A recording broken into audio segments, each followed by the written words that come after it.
Atenção! Se você é um terráqueo sobrevivendo nas ruínas do que já foi a civilização humana, não se preocupe. Eu sou um terráqueo como você e jamais usaria essa transmissão para rastrear a localização dos ouvintes. Não escute transmissões dizendo que isso é parte de um plano de répteis vindo de outro planeta. Não passam de mentiras. Agora relaxe, siga o som da minha voz e aproveite mais essa edição de Depois do Apocalipse.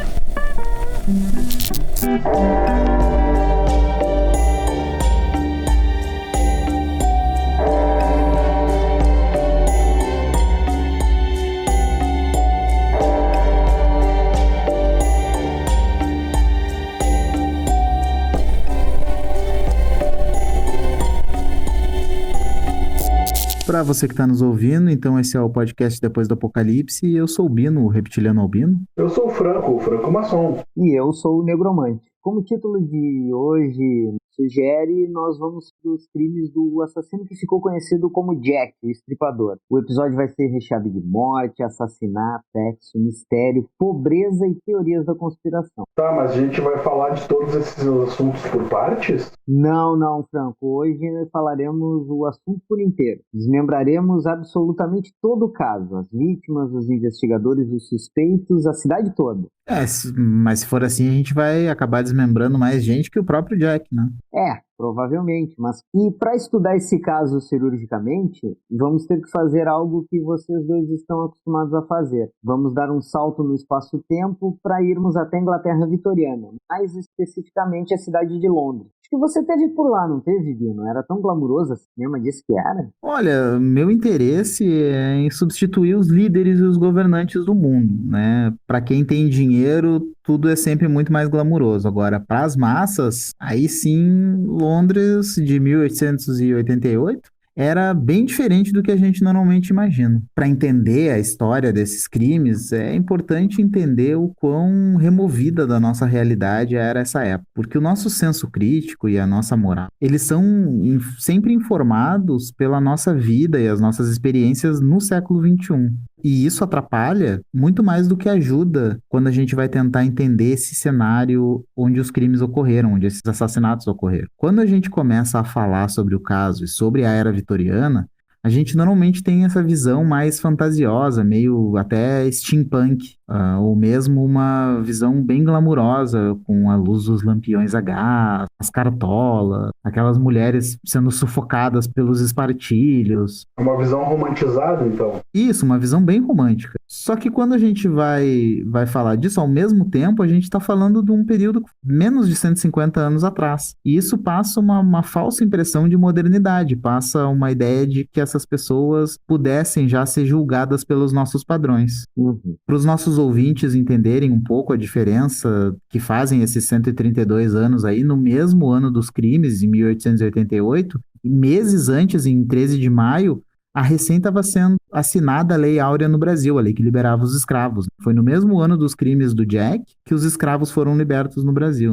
É um padrão moral e social totalmente diferente do nosso. Completamente diferente do nosso. Nas minhas pesquisas, eu encontrei muitos hiperologistas, que são esse pessoal que é aficionado pelo crime, e dentro da comunidade de true crime eles são bem numerosos, assim, essa galera que se considera especialista nesse caso específico. Hiperologista seria estudiosos do Jack o Estripador? Do Jack o Estripador. Seria um pessoal que se dedica especificamente a estudar esse caso. É quase como um ufólogo. Nas minhas pesquisas, então, eu encontrei muitos desses caras que, assim, ignoram completamente esse contexto histórico e fazem julgamentos, então, com relação à polícia, com relação a jornais e com relação até ao próprio público, com uma ótica super moderna, na minha opinião. Quanto tempo tinha a polícia como instituição? Como instituição, a polícia foi criada em Londres em 1829, mas ela só foi unificada e consolidada como uma força policial em 1939, né? 50 anos, mais ou menos. Assim, eu vi, claro, desses hiperologistas, muitos trabalhos que são completos e que levam esse contexto histórico em consideração, mas tem muita romantização e visões modernas, assim, de alguns... Sim, mas olha só, se tu pensar que a polícia tinha só 50 anos, tinha gente que nasceu sem polícia, viu a crescer a instituição e ainda estava vivo ali na época, né? Sim, aham. Para a gente, então, conseguir falar, colocar em contexto, então vamos começar falando pela polícia, né? Quem era essa polícia? Como a gente viu, ela foi criada em 29 e só foi consolidada em 39, né? Em 1988, a polícia, ela era vista como uma entidade governamental sem a confiança da população. Sim, era uma instituição que não gozava de credibilidade. Não gozava de credibilidade nenhuma. Era muito comum pessoas atacarem policiais para tentar defender alguém que o policial estava prendendo, porque por mais que os policiais já tivessem a presunção de legitimidade do que eles estavam falando, né, eles já tivessem o poder de polícia, a população desconfiava muito da polícia. O que vale a pena ressaltar é que, assim, de todos os lugares de Londres onde essa polícia não era bem recebida, o bairro onde os crimes aconteceram, que foi o bairro de Whitechapel, era o bairro onde a polícia tinha menos confiança da população. Só para ajudar, no bairro mais perigoso. Outro ponto muito criticado pelas pessoas que estudam o caso, e a gente vê documentários inteiros que tentam, inclusive, culpar os jornais por não ter sido resolvido o caso. As pessoas colocam muito peso no papel dos jornais dentro do caso. O sensacionalismo, por eles comprovadamente terem tentado plantar provas, tentaram controlar evidências, recebiam evidências, não entregavam para a polícia, mas principalmente pelo papel que as fotos publicadas pelos jornais desempenharam em espalhar detalhes da cena do crime. Hoje em dia a gente vê muita gente criticando isso. Esses detalhes que foram espalhados pelos jornais, certamente depois eles acabaram sendo usados como munição pelas centenas de pessoas que mandaram cartas falsas para a polícia e para os próprios jornais, né? Eles usavam essas fotos para ter detalhes da cena do crime, para se passar pelo assassino. Será que dá para dizer que isso se deve a um pouco dos jornais e da polícia em si ainda ser muito jovem, eles não terem, digamos, não terem prerrogativas de como agir nesses casos? Não faz isso que vai dar merda. Talvez eles não sabiam, né? E os jornais, no intuito de vender... No caso dos jornais, a gente tem que levar em consideração aqui que a maioria esmagadora dos jornais da época, eles ainda trabalhavam só com gravura, né? O fotojornalismo, ele estava na primeira das infâncias nessa época. A fotografia era usada dentro desses jornais não como uma peça ilustrativa, que é o que acontece hoje. O fotojornalismo, na época, ele era muito mais usado como parte da notícia em si. Então, quanto mais informativa, mais detalhes tivesse, melhor. E muitas vezes a cena do crime, as cenas que eram fotografadas, elas eram fabricadas, elas eram montadas para ser mais informativa. A arma do crime estava num ponto, eles pegavam a arma do crime e botavam perto da vítima para a arma do crime caber dentro do mesmo retrato, dentro da mesma foto, né? Sim. Eu não sei se isso que eu tô dizendo chegou a acontecer no caso do Jack Stripador, eu acho que não, tá? Mas era muito, muito comum dos fotógrafos mexerem na cena do crime para conseguir fotografar. E também tem uma outro coisa contexto, né, cara? Os crimes do Jack foram coisas homéricas. Renderam fotos que eram extremamente viscerais e chocantes. Então isso também, de certa forma, deve contribuir para vender jornal, né? Que elas não eram particularmente chocantes para a época, porque na época o fotojornalismo, ele, como tu mesmo tinha mencionado antes, Franco, o fotojornalismo, ele não tinha nenhum tipo de boas práticas, nenhum tipo de ética envolvida, né? Eles não tinham nenhuma boa ideia, tinham raciocinado ainda nem que posar a vítima, posar as evidências era uma má ideia, né? Então eles não tinham problema, não tinham preocupação nenhuma com quem que ia abrir o jornal. Então, assim, se era uma foto de um incêndio com uma pessoa carbonizada, eles postavam no jornal. Se era um corpo sendo retirado do Tâmisa depois de semanas desaparecida a pessoa, eles postavam a foto no jornal. O caso do Jack, os jornais e a polícia brigaram incessantemente por quem ia ter o controle dessa narrativa, mas no caso dos jornais a gente tem que tentar entender, tentar ter uma ideia de contextualizar exatamente a era de ouro do fotojornalismo só foi começar nos anos de 1930, só foi começar 50 anos depois desses crimes, né? Então, assim, eles não tinham ideia do impacto que poderia causar essas fotos na investigação, né? E aí a gente combina, como o Franco mesmo tinha mencionado, a gente combina a infância do trabalho policial com a infância do trabalho fotojornalístico, e a gente tem essa disputa catastrófica aí pelo controle da ativa do caso, né? Além disso tudo, a gente também tem que ver que, apesar de ter dito que ele não era tão chocante, os crimes do Jack, para a sociedade, eles eram, sim, chocantes no sentido de serem eviscerações, né, cara? Não era tão comum encontrar pessoas evisceradas pela rua. Isso, sim, era uma coisa bem nova. Encontrar a pessoa morta, a pessoa estrangulada, mas eviscerada, não. Isso é uma coisa que é legal a gente esclarecer, assim, o que eu tinha dito antes, que não era novo e que não era surpreendente, não era muito diferente para a época, é o teor das fotos. São fotos horripilantes no jornal. Não era uma coisa nova, não foi uma coisa que começou nesse crime. Mas o tipo de crime cometido, sim, a violência dos crimes foi uma coisa realmente chocante para a época, a violência desses crimes. Mas entre a foto de uma pessoa eviscerada e a foto de uma pessoa que foi enforcada numa execução pública, peso, tu ainda tá vendo a foto de uma pessoa morta, um corpo despedaçado sendo retirado de dentro do rio que foi meio comido por peixes, também é uma foto horrível, né? Sim, mas eu quero dizer é que é mais apelativo uma evisceração. O crime foi mais apelativo, né? A história em si do Jack o Estripador, a coisa de um assassino tá matando todas essas pessoas, isso é que gerou um sensacionalismo muito maior do que as fotos, apesar das fotos terem provavelmente aí contribuído para a loucura toda que se gerou em volta desse caso, né? Além dos jornais e da polícia serem super criticados, a disputa deles aí a gente vai ver melhor quando a gente estiver falando dos crimes em si.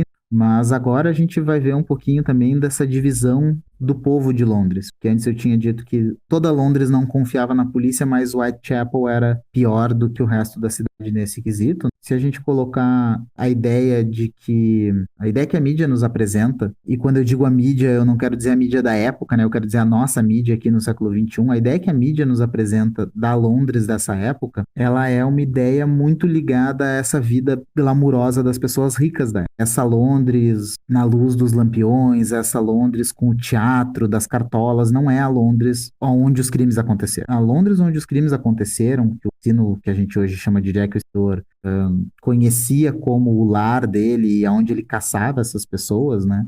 Era uma Londres muito marcada pela divisão, né? E a segregação, assim, bem dividida e muito bem segregada. Existiam tensões raciais, né? Religiosas, culturais e de classe na região de Londres. Dessas divisões, a mais clara de todas era a de classe. Londres, ela era dividida entre a parte leste, para os trabalhadores, e a parte oeste, para os ricos. Isso é similar ao Rio de Janeiro, que a gente fala. É uma cidade de contraste. Onde ficam os ricos, e o resto de Janeiro onde fica a gente pobre, favela, morro. As pessoas dizem que o Rio de Janeiro é uma cidade de contrastes. Basicamente, Londres, nessa época, também era, né? Mas é tipo que nem aqui no Rio Grande do Sul tem Gramado, onde a maior parte da cidade ela é toda bonita e decorada, e os cortiços, as vilas meio que escondido ou não? Não era mais ou menos isso. Não, bem parecido com isso. Bem parecido com isso. Porque, assim, historicamente, essa zona oeste de Londres, então a zona onde os ricos param morando em 1888, historicamente ela sempre foi uma zona muito democrática. Tinha pessoas ricas, pessoas pobres, tu tinha gente trabalhadora, era uma zona bem eclética em termos de população, porque nas épocas mais antigas da cidade, não importava se tu tinha dinheiro ou não, o que importava se tu era nobre ou não. Então, essa zona oeste, ela sempre foi uma zona de populares, assim, não da nobreza. Mas, com a Revolução Industrial, quando começou a ter uma divisão de classe que não tinha ligação com a nobreza, essa zona oeste da cidade ficou super miscigenada, super espalhada entre ricos e pobres. Só que durante o século XIX, houve uma verdadeira campanha para melhorar a zona rica da cidade. Então, durante o século XIX, essas pessoas, essas áreas onde a população mais pobre vivia, ela foi sendo demolida. o espaço que foi sendo liberado pela demolição dessa área trabalhadora da Zona Oeste, ele foi sendo usado para a construção, então, de moradias mais luxuosas, de teatros, alguns prédios públicos, né? Eles foram varrendo a sujeira para baixo do tapete, então. Também foi usada para a instalação de uma melhor infraestrutura para essa parte da cidade. Como eu tinha falado antes sobre a luz dos postes, né, a luz dos lampiões a gás, essa zona oeste da cidade, ela tinha postes de luz. Quando a gente fala, em inglês existe uma expressão chamada limelight, que normalmente é ligada ao teatro e tal, mas esse limelight vem de lime, palavra em inglês para cal, né, porque a luz era feita com gás aquecendo uma pedra de cal, então gerava uma luz forte, assim, foi o primeiro tipo de iluminação urbana moderno, isso né? me remeteu agora a uma animação do Batman, que é Batman Gaslight, que é sobre justamente essa época do Jack Stripador, onde o Batman está investigando. Eu não tinha ligado que o gaslight é a luz de gás. Isso. E na verdade, o que acontece? A gente pensa que esses crimes aconteceram à luz desses lampiões, à luz de gás, né? Mas enquanto essa revolução tecnológica estava acontecendo nessa parte mais abastada da cidade, e essa população destituída teve as suas moradias demolidas, né? Essa população destituída foi sendo empurrada para a zona leste da cidade, que além de ser muito pobre, já era a zona mais populosa da cidade. Já era a zona mais populosa, a mais violenta e a mais poluída. A zona leste é a zona do rio Tamisa, né? Então também eram as docas. Também é onde eram as docas. No lado leste da cidade, né, as acomodações, as moradias das pessoas, elas dividiam o espaço com fábricas, com centenas de abatedouros, curtumes e com o porto, como o Franco tinha mencionado. O porto fica no lado leste da cidade. E não que essas fábricas, esses abatedouros e o porto tivessem a quantidade necessária de postos de trabalho para toda essa gente. O East End, esse, tinha 500 mil de habitantes. Whitechapel tinha 75 mil, num espaço de 1,5 km de área. Isso para hoje é bastante coisa. E considerando docas, comércios, homens, não surpreende de ter tanto bordel também, né? E com certeza tinha toda essa gente, 75 mil pessoas dividindo um espaço muito pequeno, só que não era só a pobreza dessas pessoas que dificultava essa convivência na zona leste da cidade. Porque além dessa massa de ingleses que foi destituída dos seus bens e foi arremessada em direção à zona leste da cidade, ela, como eu disse antes, ela já era a zona mais populosa da cidade. E nós tínhamos uma população muito grande de irlandeses que tinha migrado para a Inglaterra fugindo da fome, né? Fugindo de uma crise alimentar que teve nos anos de 1840 na Irlanda. E também nessa mesma época, muitos judeus fugindo dos pogroms no leste europeu acabaram imigrando para a Inglaterra. E vale lembrar que os irlandeses, eles eram todos católicos. E aí já a gente tem judeus de várias partes da Europa, católicos da Irlanda e protestantes da própria Inglaterra, todos espremidos nessa zona pobre da cidade, e assim as diferenças religiosas já tornavam a convivência entre eles muito difícil. Mas além disso, né, cada grupo desses tinha um motivo diferente para não confiar na polícia, que a gente estava falando antes, que Whitechapel era o bairro onde menos se confiava na polícia. Os ingleses, eles já tinham sido abandonados pelo governo, né? Já tinham sido removidos das suas casas pelo governo e muitas vezes o governo usava a polícia para fazer essas remoções. Os irlandeses foram historicamente oprimidos pelos ingleses e não tinham motivo nenhum para confiar neles, especialmente em representantes da coroa inglesa. Sim. E os judeus, eles tinham fugido para a Inglaterra, tinham ido para a Inglaterra para se manter longe da opressão institucional que eles sofriam no leste europeu, que eles sofriam em outros países da Europa. E a polícia representava para eles exatamente uma organização governamental que podia prender e condenar outras pessoas. Então, para eles, a polícia representava uma autoridade governamental, assim, uma coisa que podia oprimir eles a qualquer momento. Algo que poderia ser opressivo, algo cujo qual eles estavam fugindo. Isso dentro de todo o East End, mas especificamente em Whitechapel, isso era, assim, o ponto culminante, assim, a Whitechapel e a zona ao redor de Whitechapel, né? O bairro era incontestavelmente pequeno e muito tenso, né? Ele tinha 1,5 km², como a gente já viu. Assim, ele tinha a menor expectativa de vida dentro da cidade. O maior número de crimes no geral e o maior número de crimes violentos também eram em Whitechapel. A maior concentração de sem-teto da cidade era nesse bairro. e ele era o bairro mais populoso. E desses 75 mil, a maioria era de sem teto. Quando eu digo pessoas sem teto, eu não digo pessoas que moravam nas ruas 100% do tempo. Eu digo pessoas que não tinham acesso a uma residência para si. Eram pessoas que todos os dias precisavam pagar por acomodações. Normalmente, todos os dias eram acomodações diferentes. São pessoas que pagavam, quando tinham bastante dinheiro, pagavam por um quarto. Quando tinham pouco dinheiro, pagavam para dividir uma rede com alguém. Pagavam para dormir, às vezes, num banco com outras E pessoas. bastante dinheiro, no caso, seria uma libra, né?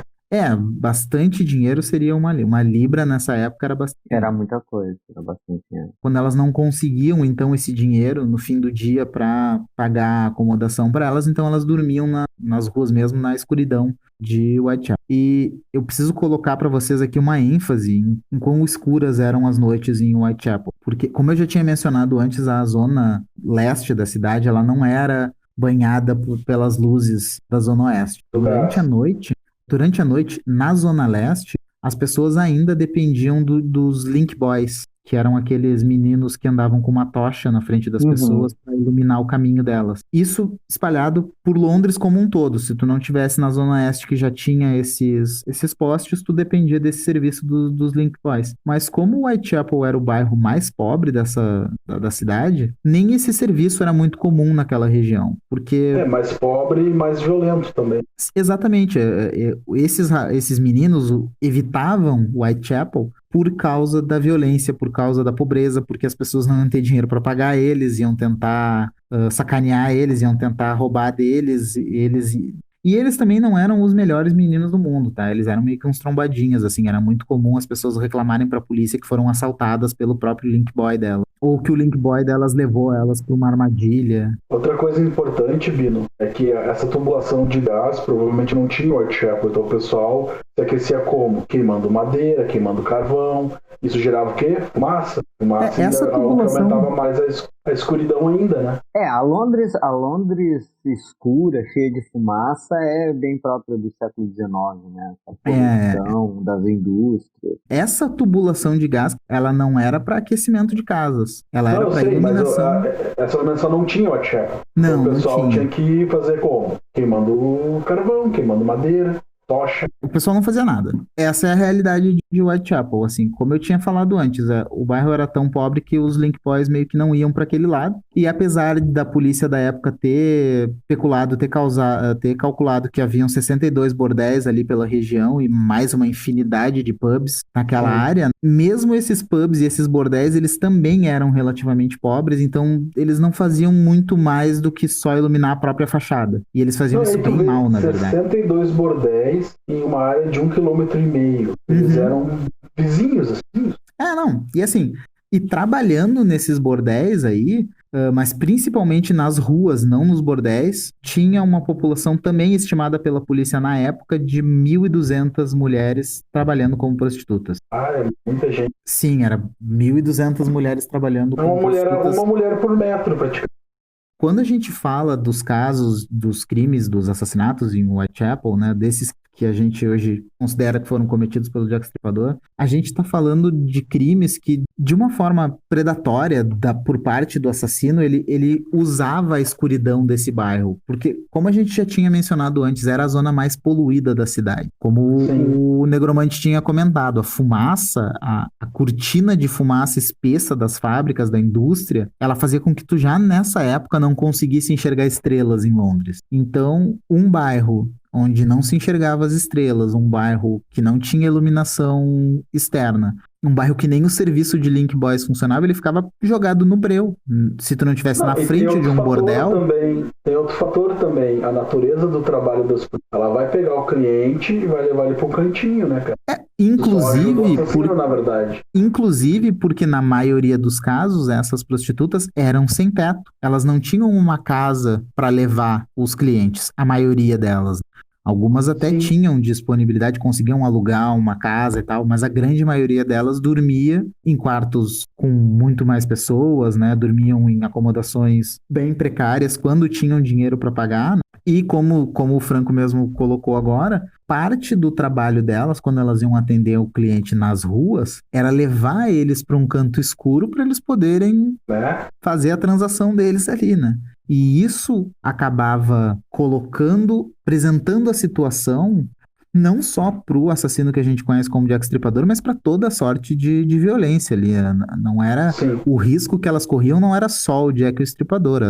As prostitutas em Whitechapel, elas eram vítimas de crimes violentos com uma frequência muito alta. Sim, isso é verdade, né? E essa parte assim, de mortes, né? Eu até entendo um pouco, né? Assim, o local, né? Era um ambiente, como se disse, tinha prostitutas, alta violência, era muito escuro, com vários prostíbulos, também bares. Foi assim que o Jack achou um terreno bem fértil para os crimes dele, né? E naquele ano foram 11 mortes, mas dessas mortes, 5 são relacionadas ao Jack, né?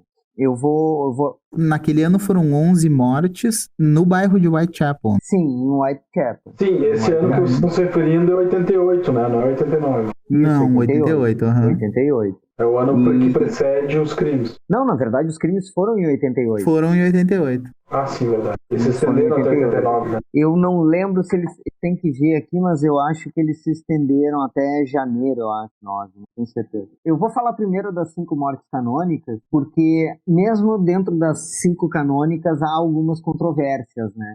Mas tu vê, tu tem 5 canônicas porque tiveram 11 mortes. Então, como tu falou antes, a violência contra as mulheres era meio que institucionalizada. Ok.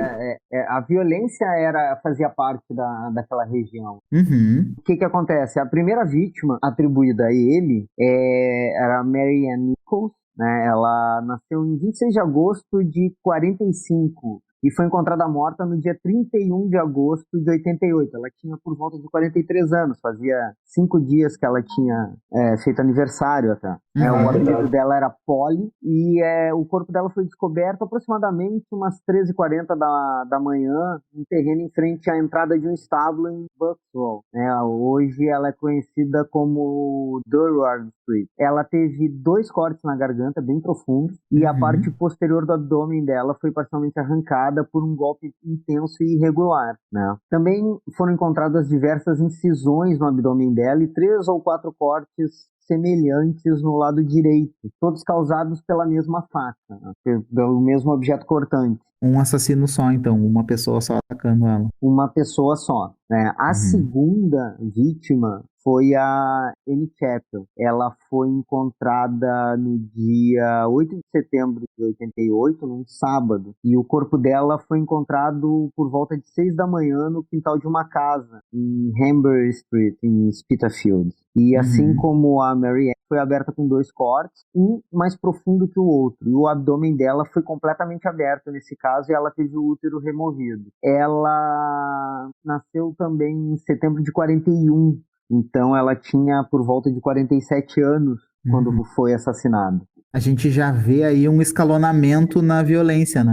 Exatamente, tem um E escalonamento além na disso, eu ia violência. dizer que são 2 mulheres com mais ou menos a mesma faixa de idade. Exato. 2 mulheres com a mesma faixa de idade. A terceira vítima, a Elizabeth Stride, que também era conhecida como Elizabeth Gustafsdotter, e o apelido dela é sueca, na verdade. Ela é nascida em 43 e foi encontrada morta em setembro de 88. Ela tinha 46 anos de idade. 46 não, desculpa. Mais uma. 45 anos de idade. 44 para 45. Encontrada num domingo. O corpo dela foi descoberto a 1h da manhã, no chão da Dutfield Yard, na Berners Street, né? Hoje é a Hinckley Street. Foi encontrado pela polícia? Foi encontrado como? Não tem esse relato, mas provavelmente foi, se eu não me engano, foi uma carruagem que entrou, ou alguém passou. Na verdade, eu até posso adiantar isso, tá? Nenhum corpo foi encontrado primeiramente pela polícia. Todos eles foram encontrados por transeuntes que informaram a polícia. Que tu percebe, inclusive, a ausência policial no bairro, né? Sim. Não, e tu vê que a cena do crime também podia ter sido totalmente mexida, né, cara? Sei sim. que o corpo tenha sido arrastado, né? Elas Sim. tenham sido mortas, porque até onde eu pesquisei não tem relatos assim de abundância de sangue e Sim. tudo mais. Não deixaram passar isso nos relatos, nos jornais. Mas uma pessoa com o ventre aberto não ia deixar um rastro de sangue? Talvez. Mas aí é que tá, a falta de sangue também é atribuída, no que depois eu vou voltar a falar. Vou falar disso agora um pouco, mas eu vou voltar a falar depois de novo. Eles acreditam que o Jack primeiro estrangulava a pessoa e depois cortava a garganta. E aí a pessoa já estrangulada, aí depois ela era degolada, pra daí ser estrada. Isso fazer com que não fizesse tanta sujeira de sangue, porque a pessoa já teria a circulação parada, entendeu? Entendi. No caso da Elizabeth Stride, o legista, o médico que examinou o corpo, disse que ela perdeu uma hemorragia severa, no caso dela. Sim. Foi um corte causa na morte. artéria. Isso. Sim. Foi no lado esquerdo do pescoço. O lado direito também tinha um outro corte, mas mais superficial. Diga, Bino. Mas para não ter tanto sangue na cena do crime, quer dizer que também não teve muita luta. Pois é, não teve tanta luta. Normalmente o excesso de sangue na cena é referente à luta corporal, né? Em nenhum dos casos, nem do último, que daqui a pouco o Negromante vai comentar, aparentemente teve luta, né? Exatamente. Mas segue. No caso, a Long Liz, ela não teve mutilações no abdômen. Isso gerou já uma incerteza com relação se era o mesmo assassino ou não. Mas também tem outro detalhe, né? A Long Liz foi encontrada à 1 da manhã, bem mais cedo que as outras duas. Sim, bem mais cedo. E aí é que tá, não se sabe se foi o mesmo assassino ou se o Jack foi interrompido por alguém entrando no local, né? É uma suposição. Que horas foram encontradas as primeiras? Entre 3 e 4 da manhã, a primeira, e a segunda às 6 da manhã. Mas entre a 1 e as 3 e as 3 e as 6 tem uma diferença grande né? Ele não atacava num horário específico, né? Ele não atacava num horário específico, exatamente. A Catherine Edel, também chamada de Mary Ann Kelly ou Kate Conway, que ela usou os sobrenomes de 2 ex-maridos, ela nasceu em abril de 42 e foi morta em dia 30 de setembro de 88, no mesmo dia da vítima anterior, Pride. Tanto que chamam de duplo evento, né? Esse assassinato. É que a gente comentou antes. O evento duplo, exatamente. Cedo, então, talvez o que sugerem é que, como ele foi interrompido no cumprimento do ritual dele de evisceração, não satisfeito, ele procurou uma segunda vítima naquele dia. Eu não me lembro se foi o Ted Bundy ou o John Wayne Gacy, mas um dos dois também matou 2 pessoas no mesmo dia, e daí ele chamou de o meu duplo evento para descrever o que aconteceu, por que matou 2 pessoas no mesmo dia. Então o Jack Stripador já deu início à tradição de outros assassinos em série copiarem o modus operandi lixo dele. Sim. E a Elizabeth Stride, ela foi encontrada na Square. A garganta, como nos outros casos, também foi aberta 2 cortes, e o abdômen foi aberto por um corte longitudinal, profundo e irregular. Ela teve o rim esquerdo e grande parte do seu útero removidos, e a mídia acabou chamando de duplo evento.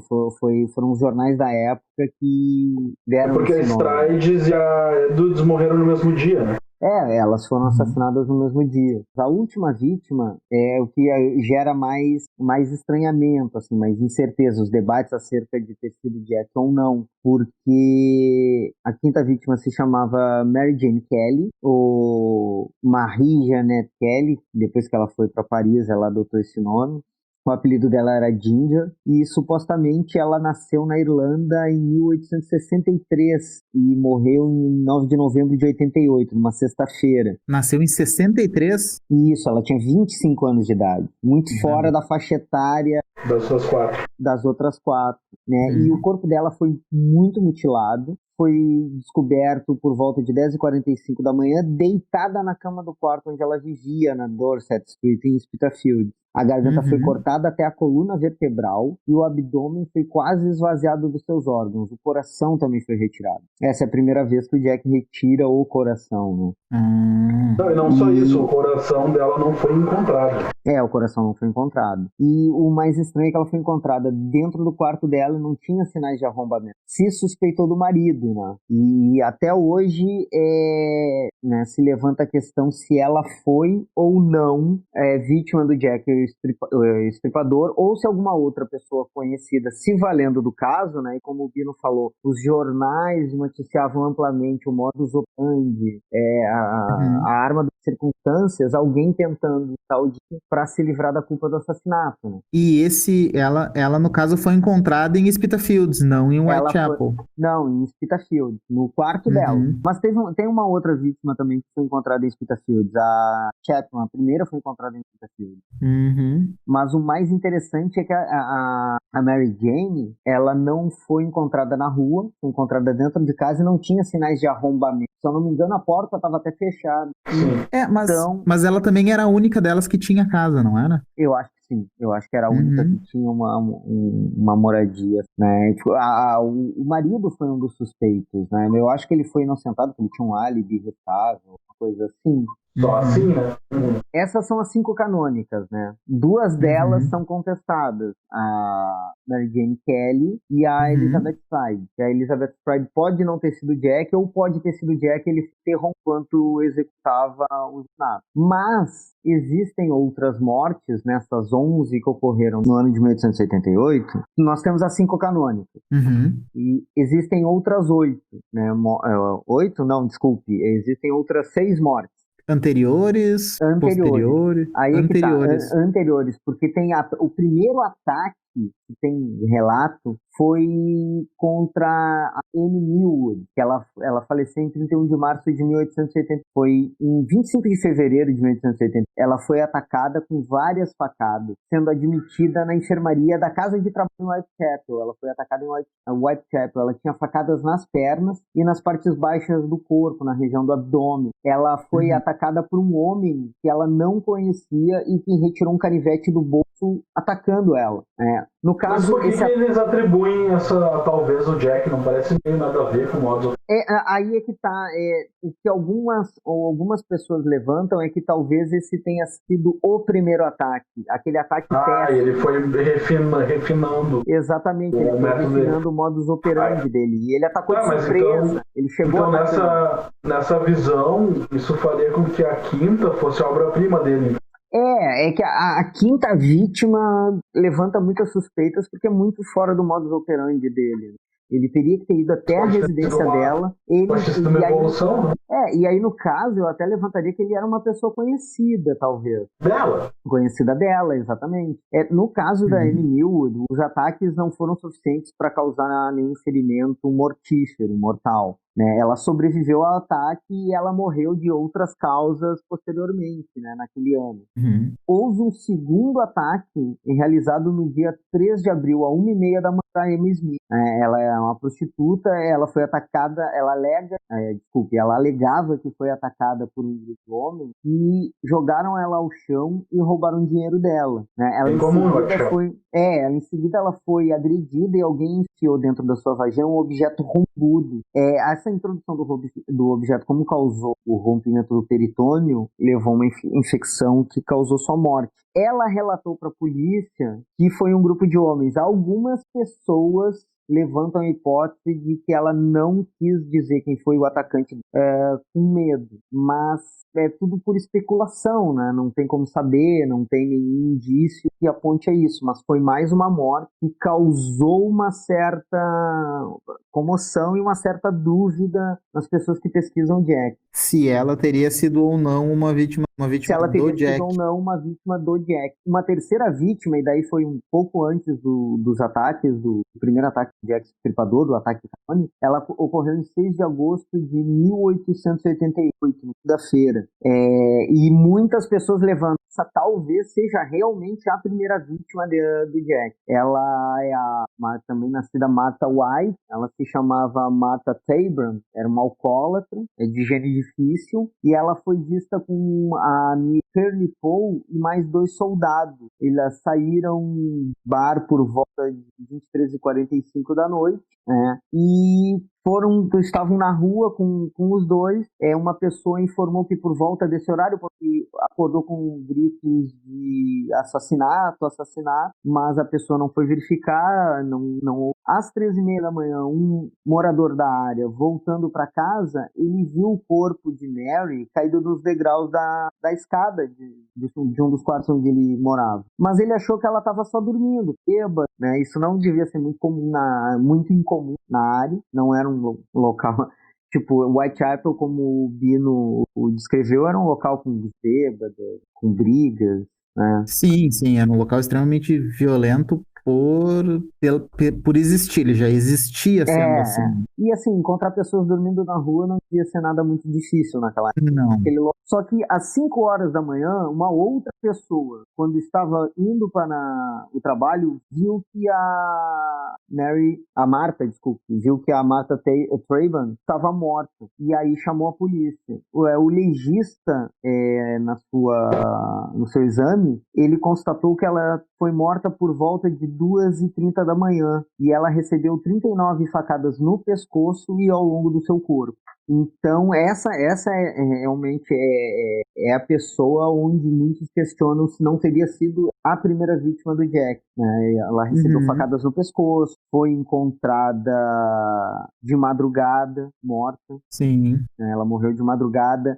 Foi numa segunda-feira, mas foi num feriado. O Jack, ele atacava nos feriados ou finais de semana. Então, essas são os 3 casos que mais levantam a questão se foi ou não o Jack. A gente pode atribuir ou não ao Jack Stripador, assim como tu tem o caso da Stride e da Mary Jane Kelly, que alguns levantam a hipótese, pode não ter sido o Jack, Se eu não me engano, teve o meu médico que participou das investigações, ele chegou a dizer que atribuía com certeza 3 mortes ao Jack. Sim.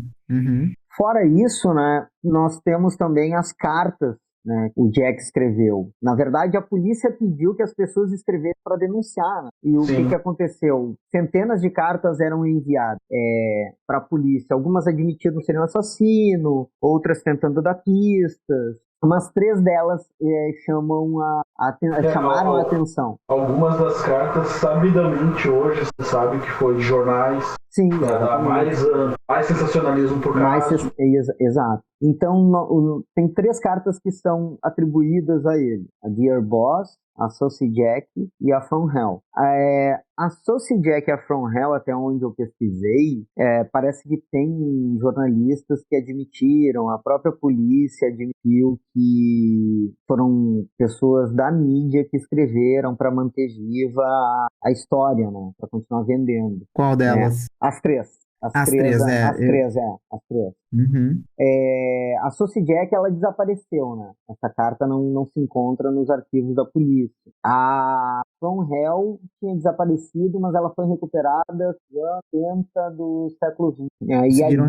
Conseguiram recuperar. Foi numa dessas cartas que criaram o nome de Jack Stripador, né? Porque antes era o assassino de Whitechapel, o avental de couro. Tinha vários nomes, né? Um dos apelidos dele era o assassino cavalheiro, né? Sim. Que era dito que era uma pessoa da nobreza. Sim, ele chegou a ser confundido com um outro assassino em série, né? O assassino do tronco, que era um assassino que desmembrava as pessoas. Sim. E matava na mesma época. Ele matou mais ou menos na mesma época. E se o Jack ofuscou ele, né? Errados. Eles descartaram porque encontraram o tronco de um menino que foi desmembrado, foi esquartejado por esse assassino. Então, ele fugia muito do modus operandi. E era na mesma região? Era ali pela região de Whitechapel. Foi na mesma época, e se eu não me engano, na mesma época. É que tem o assassino do tronco de Cleveland também, né? Que é bem mais recente, né? É o assassino do torso? Eu acho que é assassino do torso, não tronco. Você tem razão, Franco. É o assassino do torso, exatamente. Então, a carta não foi nem a carta não foi nem a Socijack, foi a querido chefe, né? A Dear Boss é que ele se denomina de Jack o Estripador, né? Sim. Uhum. E chamou atenção porque parece que havia detalhes na carta que a polícia não havia divulgado, a mídia não havia divulgado. Posteriormente, a polícia vai dizer também que essa carta foi uma falsificação, né? Eu até vou ler uma carta para vocês, se vocês não se importarem, Por favor. numa tradução livre, né? Querido chefe, eu continuo ouvindo que a polícia me pegou, mas eles não vão me corrigir ainda. Eu vi quando eles pareciam tão inteligentes e falavam sobre estarem no caminho certo. Aquela piada do avental de couro me deu ataques de risos. Estou atrás das putas e não deixarei de estripá-las até que eu esteja farto. O último foi um trabalho grandioso. Eu nem dei a senhorita tempo para gritar. Como eles vão me pegar agora? Eu amo o meu trabalho e quero começar novamente. Em breve ouvirão falar de mim. Guardei alguma substância vermelha e uma garrafa de cerveja de para escrever, mas estava tão espessa como cola e não pude usá-la. A tinta vermelha é boa o suficiente, espero.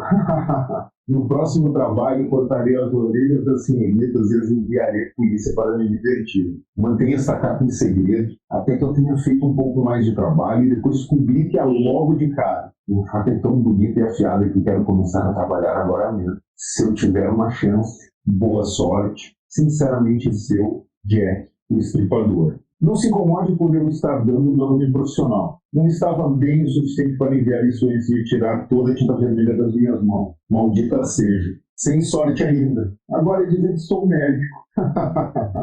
E essa foi a carta a primeira carta que realmente impressionou a polícia, né? Mesmo depois eles tendo negado que fosse escrita pelo Jack. Ainda com relação às cartas, o que se tem de informação é que a From Hell, a escrita dela, o estilo de escrita, ele é muito diferente das duas outras cartas, da Socijack e da Dear Boss.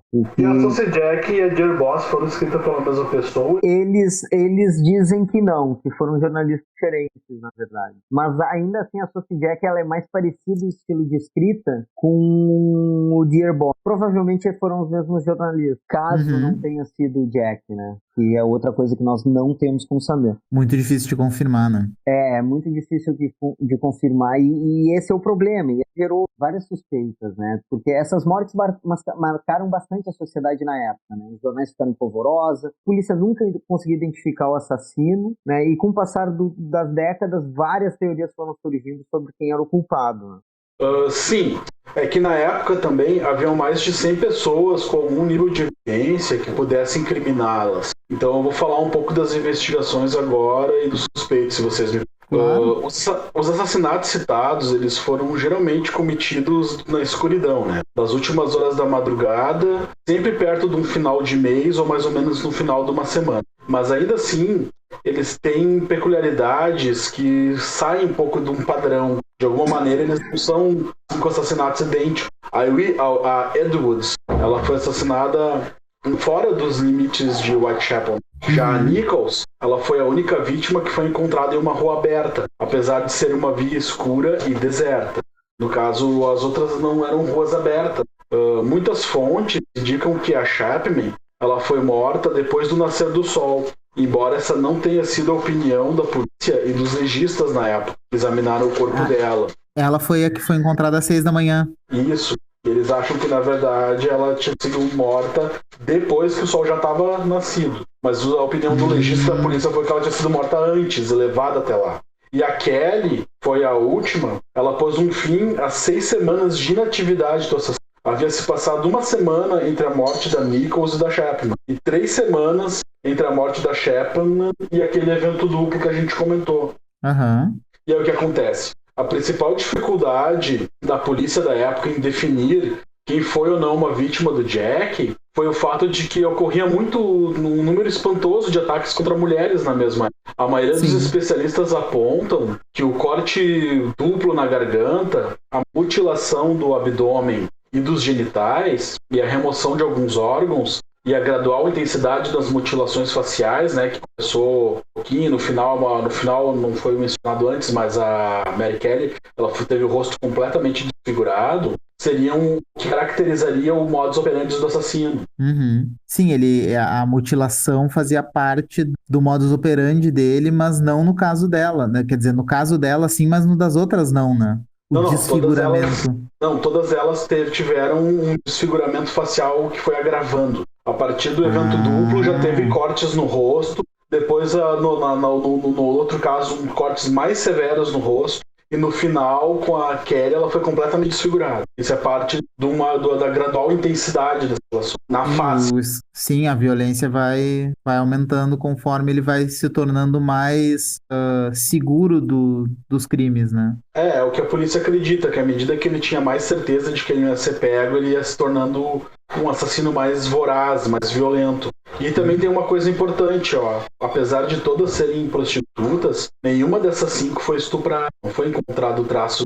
E a gente pode ver que a violência do caso foi aumentando a partir da primeira. Com exceção da Stride, cujo ataque pode ter interrompido, que é aquela do evento. As mutilações nas últimas foram tornando-se cada vez mais sérias à medida que os crimes iam progredindo. A Nichols e a Stride não tiveram órgãos removidos, mas os úteros da Chapman foi retirado, e da Edwards teve seu útero e os rins levados, e além de ter sido deixada com mutilações faciais. Apesar de somente o coração da Kelly removido da cena do crime, o restante dos órgãos internos dela foram todos retirados do corpo, mas foram espalhados pelo quarto. Os arquivos policiais sobre os assassinatos eles fornecem uma visão detalhada dos procedimentos investigativos que existia na era vitoriana. A polícia ela teve uma ampla equipe de policiais conduzindo investigações, que primeiramente eles iam de casa em casa, faziam lista de suspeitos, depois eles formulavam novas listas, e muitos desses interrogados, o material forense ia sendo coletado e examinado.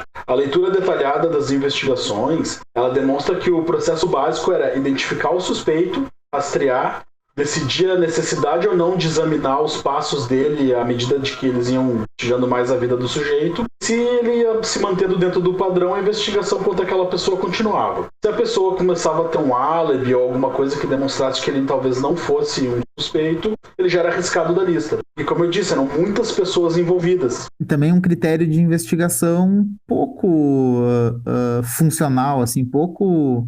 Era uma polícia jovem, né, cara? Sim. Eles aparentemente tentavam pegar o mais óbvio e acabavam, de certa forma, sendo obtusos com alguns dados. Claro, que a partir do momento que o investigado soubesse que ele estava sendo investigado, né? Acabou, ele vai... Sim. Não, e outro detalhe, a polícia, ela não estava muito afim de investigar os crimes. Ela foi meio coagida, devido, de certa forma, pela imprensa. Porque, afinal de contas, quem é que vai querer investigar um crime na Cidade de Deus? Isso. Aí, no caso, as investigações, ela foi inicialmente conduzida pela Whitechapel Division C&D e foram chefiadas pelo inspetor detetive Edmund Ray. Aí, depois do assassinato da Nichols, os inspetores detetives Frederick Aberline e Henry Moore e Walter Andrews foram designados pelo escritório central da Scotland Yard para acompanharem as investigações. Então tu vê, a Scotland Yard acabou assumindo as investigações devido à pressão popular causada, de certa forma, pelos jornais. E após o assassinato da Edwards, a Polícia Metropolitana, sob a chefia do inspetor detetive James McWilliam, também foi engajada no caso. E apesar disso, a Direção-Geral dos Interrogatórios ela foi atrasada e confundida muitas vezes pelo fato do novo chefe do Departamento de Investigação Criminal, que era o Sir Robert Anderson, ele estava em viagem para a Suíça no dia 7 de setembro e dia 15 de outubro. Foi justamente no período qual aconteceu as mortes do Chapman, Stride e Ido. Então o próprio inspetor nem estava na cidade. Sim. E aí quando ele veio, ele teve que ser colocado à parte, daí isso gerou toda aquela questão burocrática e foi causando um mal-estar, porque a polícia estava sendo cada vez mais pressionada. Aí isso fez com que o comissário-chefe Sir Charles Warren, indicado como pelo superintendente Donald Swason, para a coordenação dos interrogatórios feitos pela Scotland Yard, e nas notas de Swason sobre o caso, elas acabaram hoje se tornando uma fonte valiosa e de detalhes sobre toda a investigação do Jack. E foram dos documentos, poucos que sobreviveram foram as notas desse cara. E devido, em parte, à insatisfação quanto aos esforços da polícia, um grupo de cidadãos londrinos do East End passou a patrulhar voluntariamente as ruas em busca de indivíduos suspeitos. Eles eram chamados de o Comitê de Vigilância de Whitechapel. E eles exigiram que o governo fornecesse uma recompensa por informações sobre o assassino e contrataram detetives particulares para interrogar testemunhas em paralelo ao trabalho da polícia. Essa formação de brigadas dentro da cidade de Londres, ela não é uma coisa nunca vista antes. A cidade de Londres, ela já tinha uma característica dessa formação de brigadas. Inclusive, essas brigadas, elas eram muitas vezes muito mais benquistas, muito mais confiadas pelo público do que a polícia em si. Sim, isso quer dizer, a polícia estava tão desorganizada que foi meio que a partir da opinião pública que eles formaram como se fosse uma milícia, começaram a vigiar as ruas por si só e tentar resolver o crime por si só, tipo, deixando até de contribuir com a polícia. Se a gente comparar com outro caso bem mais antigo, na verdade, quase 100 anos antes mesmo, que foi o caso do Monstro de Londres, também se formou uma brigada para tentar proteger o público desse... Não era um assassino, na verdade, ele atacava pessoas, mas não matava. Sempre, assim, então já era uma cidade que tinha uma tendência a criar suas próprias forças de confiança. No fim das contas, acaba ficando uma briga entre essa brigada que foi criada em Whitechapel, a polícia e os jornais, cada um, se não me engano, uma dessas 3 cartas que o Negromante estava falando antes, ela inclusive foi mandada para um dos caras dessas brigadas, não foi para a polícia que ela foi mandada. Sim, ela foi mandada para o George Lux, que era um dos chefes que lideravam esse comitê, e posteriormente esse comitê passou a ser liderado por o Albert Bach. Isso, a From Hell, né? Sim. As tensões, inclusive, só aumentavam também pela questão, como a gente falou antes lá no início, que tinham católicos, protestantes e judeus, né? E judeus. Aí durante o evento duplo, na madrugada de 30 de setembro, a polícia vasculhou a área em torno da cena do crime na tentativa de localizar suspeitos e testemunhas de alguma evidência, né? E lá pelas 3 horas da madrugada, o agente Alfred Long descobriu uma peça de roupa ensanguentada perto de um sobrado, a Galdon Street. A peça seria essa peça de roupa, ela depois foi confirmada que ela pertencia à vítima, a Edwin. E nessa ocasião eles descobriram uma pichação. Havia uma pichação feita a giz, no caso giz de branco, de pó, escrito na parede em frente a um local onde o avental da mulher tinha sido encontrado. A gente não sabe ao certo o que estava escrito, porque alguns oficiais da polícia relatavam que a inscrição era "The Jews are the men that will not be blamed for nothing". Os Jews são os homens que não levarão a culpa sem motivo. Enquanto os outros relembraram a mensagem de outra forma. "The Jews are not the men that will be blamed for nothing". Os judeus não são os homens que levarão a culpa sem motivo. Essa dúvida, no entanto, ela nunca foi sanada porque a inscrição foi apagada sem ter nem sido fotografado. O superintendente da polícia, Thomas Arnold, ele viu a pichação quando ele foi visitar o local e ordenou que ela fosse removida imediatamente. Não se sabe se ele acreditava que Jews fosse mesmo Jews, seriam judeus, grafado de forma errada pelo assassino, ou se ele próprio não tinha percebido que se tratava de uma palavra diferente, entendeu? Porque não estava escrito certo. Estava escrito Jews e é Jews. Esse crime foi cometido de madrugada, num lugar sem nenhum tipo de iluminação, absolutamente nenhuma iluminação, e o assassino teria parado para escrever na parede depois de matar a pessoa. Não, e tem outros 2 agravantes. Nessa mesma parede, próxima, na mesma noite, um pouco antes do assassinato, estava tendo uma convenção de judeus falando sobre comunismo. E aí isso levou a pessoa que mandou apagar lá, o comissário, ele temia que o nascer do sol e o começo do expediente real, a mensagem fosse vista e o sentimento antissemita já era bastante aflorado, aumentasse ainda mais entre a população.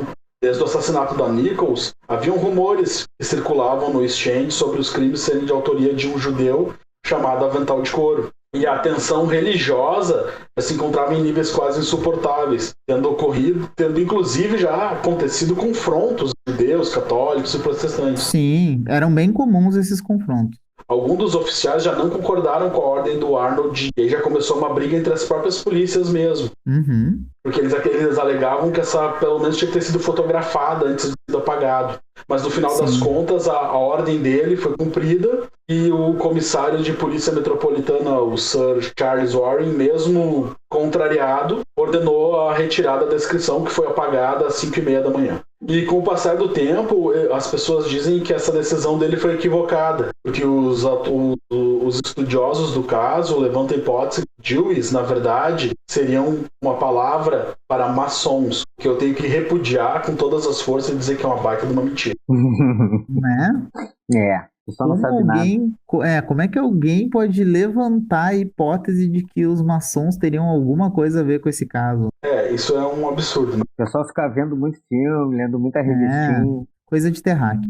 Bom, e levando em conta aquilo que eu falei antes, aconteceram mais de 100 pessoas foram investigadas, todas elas tendo algum nível de possibilidade de ser o assassino, levando em conta que a gente nunca descobriu a motivação do crime, a gente nunca descobriu nem o gênero, eu vou trazer para vocês o meu hall de suspeitos. Uhum. A primeira pessoa que eu vou dizer é Elizabeth Lizzie Williams. Isso mesmo, uma mulher. A Elizabeth Lizzie Williams, ela nasceu em 1850 e morreu em 1912. Ela era esposa do Sir John Williams e ela nunca foi suspeita da polícia. Mas o livro Jack o Estripador, A Mão de uma Mulher, de John Morris, ele levanta a hipótese que a Lizzie matou as 5 mulheres e retirou os úteros dela por inveja, devido ao fato de ela estar presa em um casamento ruim por causa de dinheiro e não poder ter filho. John Morris também diz que o marido de Lizzie estava tendo um caso com Mary Jane Kelly, olha só, já bonitinho, e por isso ela foi a última a ser morta com os requintos de crueldade, né? Vamos lembrar que 3 dos 5 casos, as mulheres foram tiradas justamente o quê? Útero. O próximo suspeito da minha pessoal é o príncipe Alberto Vitor. Ele era um notório frequentador de bordéis e uma coisa que a gente não falou até agora, mas que provavelmente afligia a maior parte da população de Whitechapel, ele era portador de sífilis, que é uma doença degenerativa que pode levar à loucura. Ele foi indicado em vários livros como o próprio assassino ou como mandante dos crimes, ou como parte de um complô real para encobrir supostos erros da monarquia. Essa afirmação, no entanto, ela é bastante duvidosa, tomou de assalto a imprensa internacional. Alguns teóricos da conspiração contemporâneos estudaram a possibilidade de que o homem que seria o futuro rei seria também o assassino serial mais famoso da história. Inclusive o filme From Hell, que é um filme norte-americano de 2001, pelos irmãos Hurt, expõe uma teoria baseando as motivações do Jack em eliminar testemunhas de um casamento indesejado pela coroa. Mas, no entanto, os registros oficiais, né, os registros que a polícia tem, e foram noticiados até por eles botam isso em xeque, porque as fontes dão indícios de que eu estava viajando longe de Londres e bem longe de Whitechapel quando ocorreram alguns dos assassinatos. Então essas teorias acabaram elas sendo descartadas por especialistas, mas vai saber, né? O próximo suspeito da minha lista é o Robert Downstown Stephenson. Ele nasceu em 1841 e morreu em 1916. Ele também é conhecido como Rosley Downstown. Ele era um jornalista e escritor conhecido pelo seu interesse em ocultismo e magia negra. Ele entrou como residente no hospital de Whitechapel pouco antes dos assassinatos começarem e saiu logo em seguida dos assassinatos terminarem. Ele tinha um interesse extremo por isso acabou levando suspeitas sobre ele. Porém, o fato de ele não ter um histórico violento com mulheres, ele acabou sendo incompatível com o perfil do assassino. E por ter sido também um dos autores das cartas enviadas para os jornais. Eles atribuem ao Robert Stephenson a carta From Hell. E de onde ele teria tirado o órgão? Não. É que, na verdade, não era tão difícil assim de arrumar essas coisas, né? Naquela época. Naquela época era... Porque tu não tem exame de DNA, entendeu? Comparar com a Sim, não tem como saber se é o da vítima. Sim. Bom, isso nos leva ao próximo suspeito da minha lista. O nome dele é Carl Feigenbaum. Carl Feigenbaum, ele foi preso em Nova York em 1884 por cortar a garganta de uma mulher. Depois de sua execução, seu advogado alegou que Feigenbaum havia confessado seu ódio por mulheres e o desejo de matá-las e mutilá-las. O advogado dele, na época, foi além, dizendo acreditar que Feigenbaum era o famigado Jack Stripador. Essa teoria ela ganhou a atenção da imprensa na época, mas foi rebatida pelo sócio desse advogado, que a tese não foi para lugar algum depois de mais de um século. Eles pararam de dar bola para isso. Até que o escritor Trevor Marriott, ex-detetive do Departamento de Homicídios da Polícia Britânica, afirma, na segunda edição do seu livro Jack o Estripador, 21 séculos de crime, que Feigbon estava em Whitechapel na época de Jack e que também foi responsável por crimes semelhantes nos Estados Unidos nos anos de 1891 e 1894. Ele foi para os Estados Unidos depois, então. Sim, ele fugiu para os Estados Unidos, onde ele continuou a carreira dele. Mas esses aí que eu dei agora, só os que eu acho que podem talvez ter sido. Agora eu vou pegar um pouquinho mais pesado com gente que realmente pode ter sido Jack Estripador. Vamos começar com o Dr. Francis Tumbleton. Dr. Francis Tumbleton nasceu em 1833 e morreu em 1900. Ele era um dos médicos feitos que teria sido o assassino. Ele visitava Londres com frequência. Ele odiava mulheres, amava colecionar órgãos. Veja só como úteros. O cara tinha uma coleção de útero. Ele foi preso em Londres no dia 7 de novembro de 1888, acusado de atos indecentes, aparentemente práticas homossexuais. Talvez isso até seja o motivo do ódio dele por mulheres, né?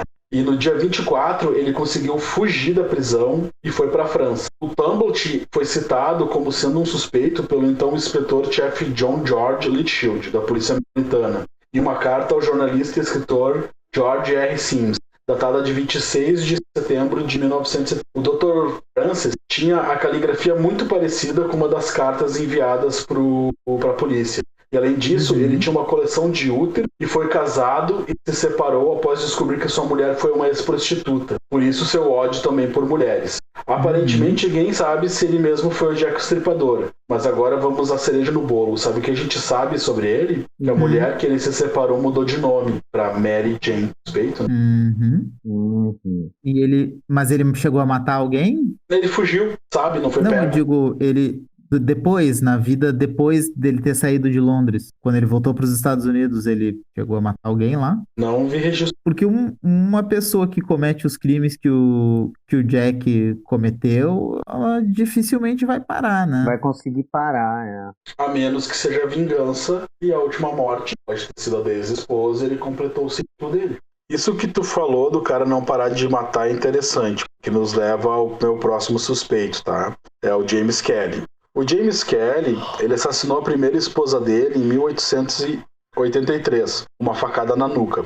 E ele foi considerado mentalmente insano. Daí ele foi aprisionado no asilo de Broadmoor, do qual ele escapou no início de 1888, usando uma chave de metal que ele mesmo confeccionou. E a gente vê que ele não é tão louco, né? Ele foi juntando pedacinhos de metal, fez uma chave e fugiu exatamente no ano que começaram os assassinatos. Não, o cara era louco, mas era funcional, né? Bem funcional. E após os 5 assassinatos do Jack em Londres, em novembro de 1888, a polícia londrina procurou pelo Kelly, indo até a casa em que ele habitou antes de ter assassinado a esposa dele. Mas eles não foram capazes de localizar. Em 1927, quase 40 anos depois da fuga, ele surpreendeu todo mundo e voltou voluntariamente ao asilo de Broadmoor. Ele morreu 2 anos depois por causas naturais. Um investigador forense aposentado de Nova York, chamado Ed Norris, ele examinou o caso do Jack e no programa da Discovery Channel intitulado Jack o Estripador nas Américas. O Norris alega que o Kelly foi o famoso assassino em série e além de responsável por múltiplas outras mortes nos Estados Unidos, seguindo o mesmo padrão do Jack. Para dar suporte ao seu pensamento, ele coletou vários pontos-chave da vida do James Kelly, em que ele trabalhou como forrador de sofá, que é um emprego que requeria o uso de armas afiadas, de facas e lâminas, e um tipo de objeto que serviria para cometer os crimes do Jack, né? Sim. Além disso, como eu comentei antes, ele escapou de Broadmoor antes das 5 prostitutas serem mortas em Londres, local que ele mesmo alegou que estava enquanto ocorriam os homicídios. Ele também diz que se fixou nos Estados Unidos e deixou escritos mostrando sua forte desaprovação à imoralidade das prostitutas e que durante seu tempo como fugitivo, ir contra tal imoralidade tinha sido sua principal luta. Norris argumenta que Kelly estava em Nova York quando uma prostituta chamada Carrie Brown foi assassinada e estripada, de modo similar às prostitutas em Londres. Outras 2 mortes brutais aconteceram enquanto ele esteve na cidade. Norris obteve permissão do asilo Broadmoor para examinar a ficha psicológica do Kelly em 1883 e as declarações que ele deu quando ele voltou em 1927. E o perfil obtido pela ficha psicológica do Kelly, bate exatamente com o perfil que o FBI estava fazendo do Jack Stripador. Então eles acreditam, os americanos no caso, acreditam que o James Kelly seria o Jack Stripador. Sim. E aí depois nós temos um outro caso que um nome que foi levantado, que foi bastante famoso na época, que foi o Aaron Kominski. O Aaron Kominski, ele nasceu na Polônia. Ele nasceu em 1865 e ele foi apontado por várias testemunhas por ter uma semelhança com as descrições feitas na época. Porém, nenhuma testemunha teve como confirmar quando foi colocada frente a frente com Kominski. Mas olha só também a ideia da polícia, né, cara? O cara é identificado testemunha. Frente a frente com o assassino. Mas se tu pegar o relato das testemunhas da época, umas diziam que ele era loiro, outras diziam que ele era moreno. Tinham visto, eu vi a vítima acompanhada, cara loiro, ele estava mal vestido, mas parecia ser um cavalheiro. Ou Sim. então um cara moreno, mas ele estava bem vestido, estava mal vestido, bem vestido. Então, sim. O que eu achei curioso desse Kominski é que, testemunhas, né, viram algumas coisas, aí eram colocadas frente a frente com o cara e voltava atrás. Ele devia ser uma pessoa assustadora. E aí, no caso do Kominski... Ele passou o resto da vida dele num manicômio também, não? Sim, vou falar mais um pouco sobre ele. Também, investigando a vida do Kominski, eles encontraram características de um perfil assassino, tá? Ele perdeu o pai aos 8 anos de idade e não tinha emprego fixo. Aaron Kominski sempre teve entre os principais suspeitos. Kominski, ele era um imigrante de 23 anos, ele era novo, de origem polonesa, que chegou em Londres na década de 1980. O inspetor Donald Wilson, que liderou a investigação, registrou ele como suspeito nas suas notas contemporâneas, dizendo que ele era da baixa classe média judaica, polonês e teve uma vida familiar em Whitechapel. Acredita-se que ele trabalhasse em Whitechapel também na região da cidade onde ocorreram os assassinatos. A ocupação dele foi listada nos documentos da casa de trabalho como barbeiro em Whitechapel e como imigrante judeu da Polônia. Ele fugiu da perseguição em sua terra natal enquanto estava sob controle russo e veio com a família para a Inglaterra em 81, vivendo no Middle End, leste de Londres. O que a gente sabe ao certo sobre ele é que ele tinha graves problemas psicológicos. Ele provavelmente tinha esquizofrenia e sofria de alucinações. Ele era descrito como extremamente misógino e as notas e os dados que foram deixados pelos descendentes dele para o Museu de Crimes da Scotland Yard em 2006 incluíram um memorando do assistente de chefe Sir Melville McGadden, dizendo que Kominski tinha um grande ódio de mulheres, com fortes tendências homicidas. E mais tarde ele foi internado em uma sequência de manicômios, onde ele morreu no hospício de Lavensdown aos 53 anos, pesando apenas 44 quilos, em 1899, depois de contrair gangrena em uma perna. Olha que delícia. Morreu bem, hein? Ele morreu depois de contrair gangrena ou ele ficou com 44 quilos depois de contrair gangrena? Porque... Não, ele morreu aos 53 anos, quando ele já estava pesando apenas 44 quilos, depois de contrair gangrena em uma perna. Porque amputando a perna fica fácil ficar com 44 quilos, né? Não, sim. E aí tu vê, apesar da polícia nunca ter reunido as provas suficientes para prender ele, mesmo com a identificação de algumas das vítimas e com o testemunho delas, ela manteve o Kominski sob vigilância 24 horas por dia, até ele dar entrada nesse hospital onde ele passou o resto da vida. Aí agora, em 2014, um cara chamado Russell Edwards, um entusiasta pela procura da identidade do Jack, ele comprou um chale que pertenceu àquela Catherine Edwards, que foi uma das vítimas. Do exame de DNA. Isso. Ele comprou esse chale num leilão em 2007 e pediu a ajuda de Jerry Lottenline, que era um especialista em DNA, para sequenciar os possíveis vestígios deixados na peça de roupa encontrada, então, na cena do crime. Esses vestígios, eles foram comparados com a tataraneta da vítima e comprovando que eram mesmo da Edwards. E depois o Jerry Slotwan, que é professor de biologia molecular numa universidade de Liverpool, através de uma técnica inovadora, eu odeio essa palavra, ele teria conseguido sequenciar o DNA mitocondrial que sobreviveu no Charlie por mais de 100 anos. O Charlie foi retirado da cena do crime por um policial para oferecer uma mulher que, aterrorizada, não aceitou a peça. Mais tarde foi incluído como prova. E aí eles dizem que o Charlie também nunca foi lavado porque ele foi incluído como prova e que os exames teriam sido bastante criteriosos. Mas aí tu vê, eles não falam qual é o exame, né, cara? Não, e o Charlie nunca foi incluído como prova. Se tu olhar nas provas, esse Charlie não tá incluído. E aí que tá, tipo, outros cientistas criticaram a condução do experimento, dizendo que estava cheio de erro. Esse caso do DNA é um dos que eu vi no que eu estava pesquisando. Ele é um caso bastante bem notório, criticado. porque ele foi até 2014, né, cara? É. E por final, vamos agora falar do meu suspeito favorito, que é um menos óbvio, mas eu gosto de desconfiar dele porque ele se enquadra perfeitamente no perfil psicológico que o FBI levantou. Jacob Levy. Jacob Levy nasceu em 1856, do dia 29 de julho, e morreu no ano de 1891. Ele nasceu em Aldgate, e ele seguiu trabalhando no comércio do seu pai como um açougueiro. Como dono de um comércio de carnes, ele teria o lugar adequado para esconder os órgãos roubados e se lavar depois do crime. Afinal, quem, além de um açougueiro, poderia passar pelas ruas ensanguentado sem chamar a atenção das pessoas? O que, por sinal, era bastante comum em Whitechapel, né? Porque o Bino comentou que tinha inúmeros matadores.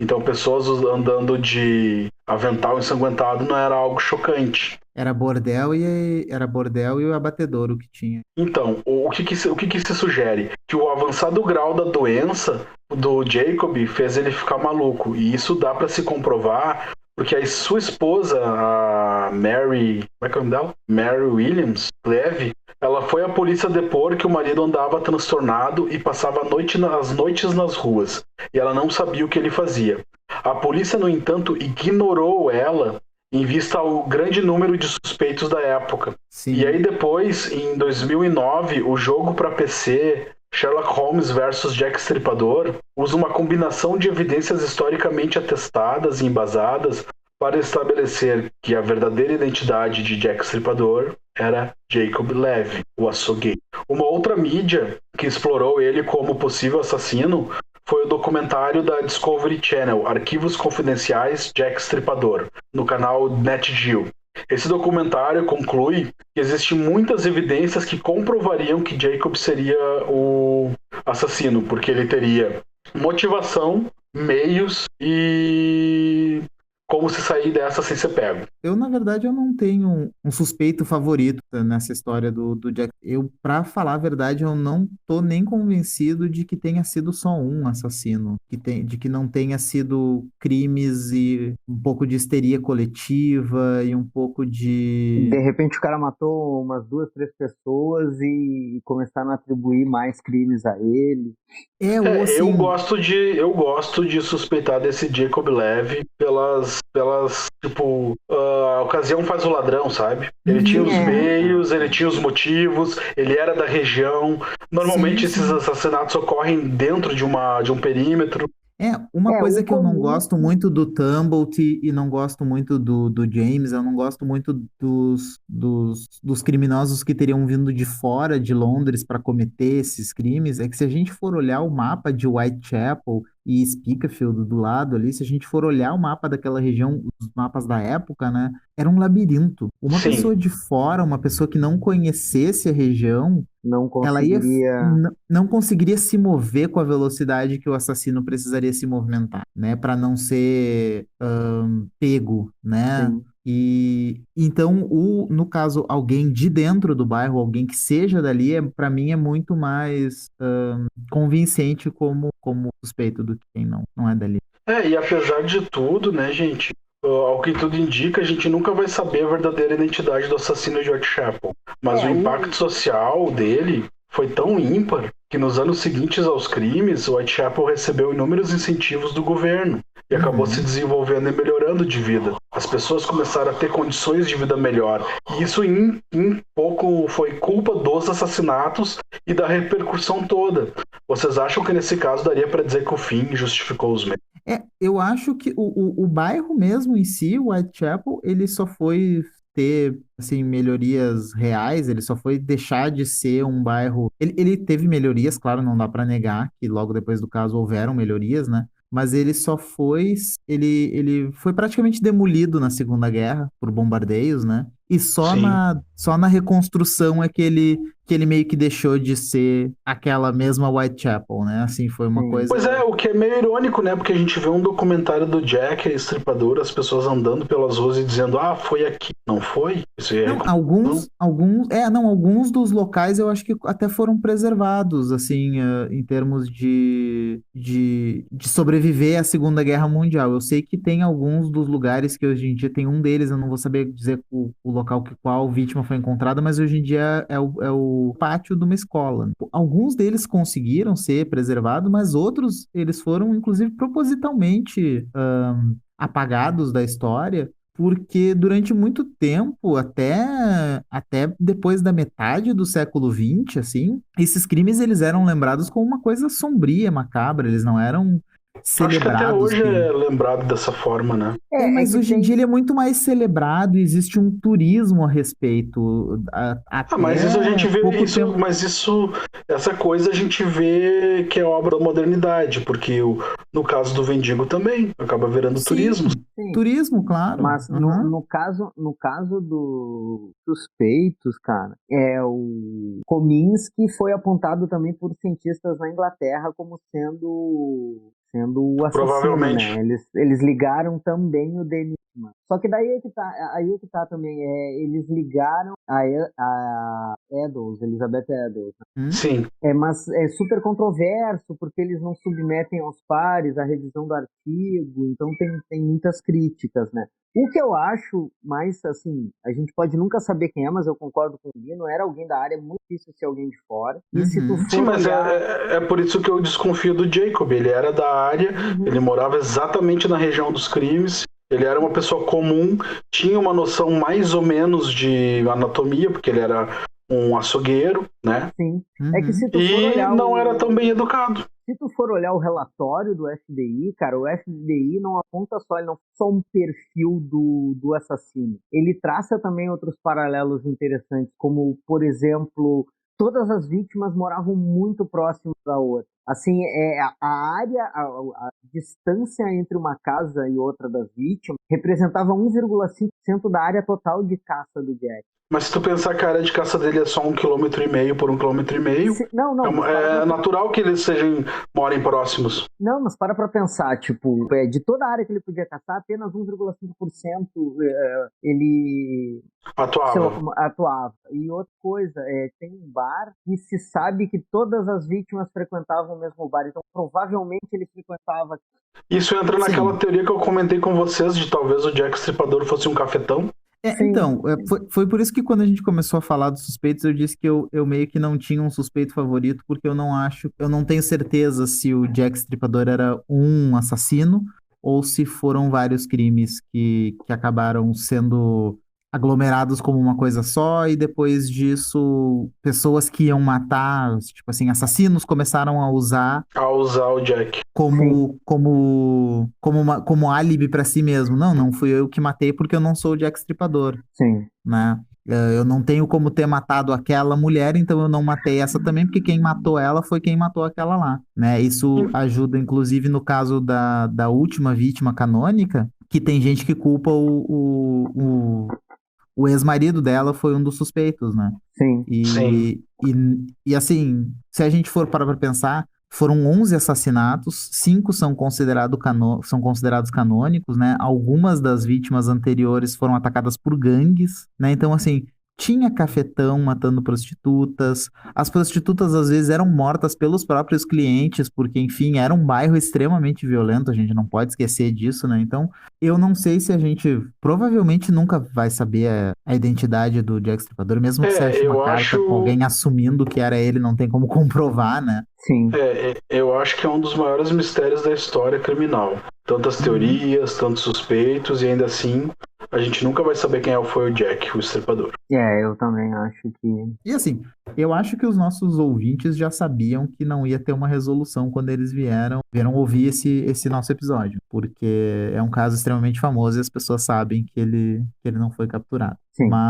Mas mesmo assim, deixa um gosto ruim na boca, deixa uma coisa não resolvida, né? A gente tem essa vontade de tentar esmiuçar cada vez mais o caso e tentar descobrir quem foi. É por isso que eu acho que tem tantos desses hiperologistas, né? Isso é a mítica da coisa toda. Ele nunca foi pego, ele se safou. Isso não pode, a gente não pode aceitar. Não, eu acho que é mais que isso, cara. Eu acho que é a curiosidade humana de saber quem foi, entendeu? Tipo, quem matou o JFK? Ninguém tá nem aí mais pro JFK, entendeu? Mas é aquela curiosidade, né? Claro, foi mesmo claro. de Harvey Oswald. Onde é que tá o Jimmy Hoffa? Onde tá o Jimmy Hoffa? Já que vocês estão falando em curiosidade humana, a gente vai dar alguma dica do próximo episódio? Eu já falei, eu não acredito em dicas para o próximo episódio. Eu acho que dica para o próximo episódio é uma doença. Eu acho que é uma doença que está afetando muitas pessoas. Então acho que é uma doença que está se espalhando demais. Está se espalhando demais, está se espalhando muito rápido. E eu sou contra. O pessoal fica querendo mascarar a situação. Não tô sabendo de dica nenhuma. O que eu sei é que os ouvintes podem encontrar a gente no Twitter. @podcast depois. E no Instagram. Depois do Apocalipse Podcast. Tudo junto em minutos. E também pode encontrar a gente no YouTube, no podcast Depois do Apocalipse. Então acho que era isso, pessoal. Mantenham-se vivos e até a próxima. Até a próxima.